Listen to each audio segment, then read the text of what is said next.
Ang basa ng ating kapalaran ngayon ay maaring tumutukoy sa iyo, o sa ibang tao, na kapareho mo na zodiac sign.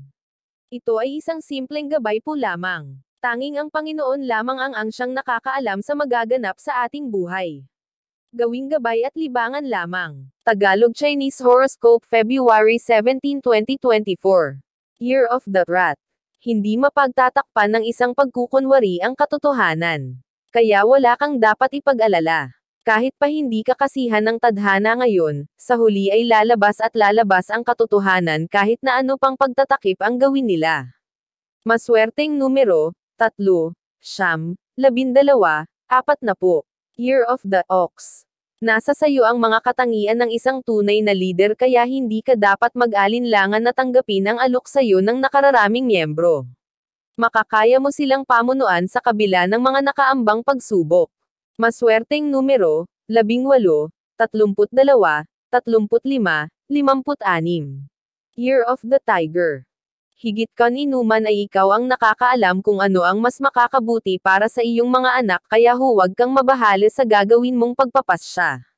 Walang magagawang buti sa iyo ang mga sismosa sa paligid mo.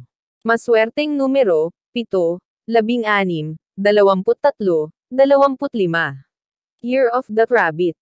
Ang inaakala mong pagkakataon na hindi na darating sa buhay mo ay magaganap ngayon.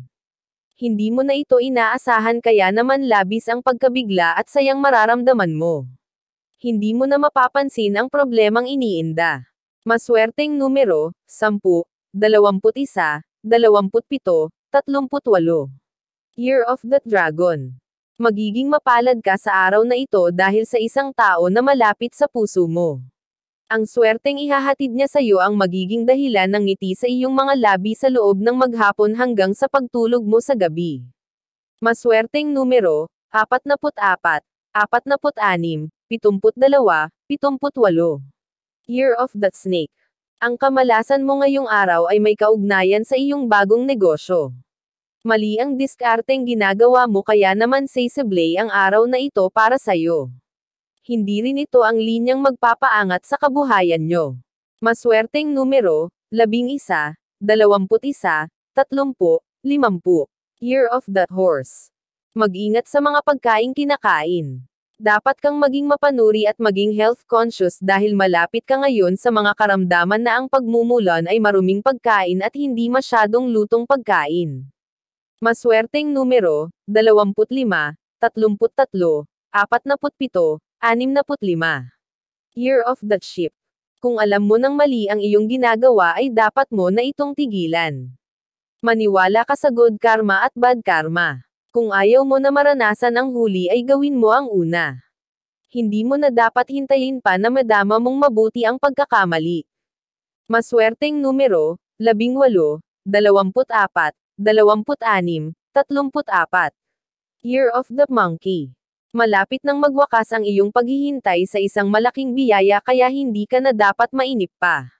Ang katatagan na ipinakita mo nitong mga nagdaang araw ay sapat ng dahilan para mapasayo ang inaasam mo.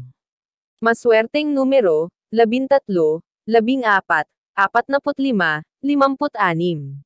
Year of the Rooster.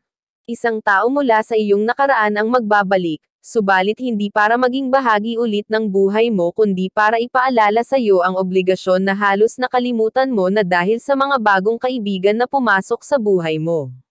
Maswerteng numero, 35, 38, 50, 60. Year of the Dog. Makakaramdam ka ng takot dahil muling mananariwa sa iyo ang multo ng iyong nakaraan.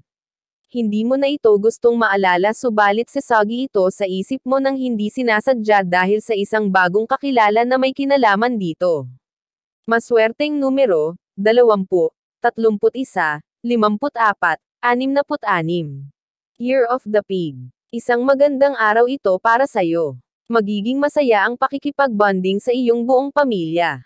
Ngayon mo lang ulit mararanasan ang tunay na saya ng buhay nang hindi nakaharap sa internet at mga kaibigan sa social media.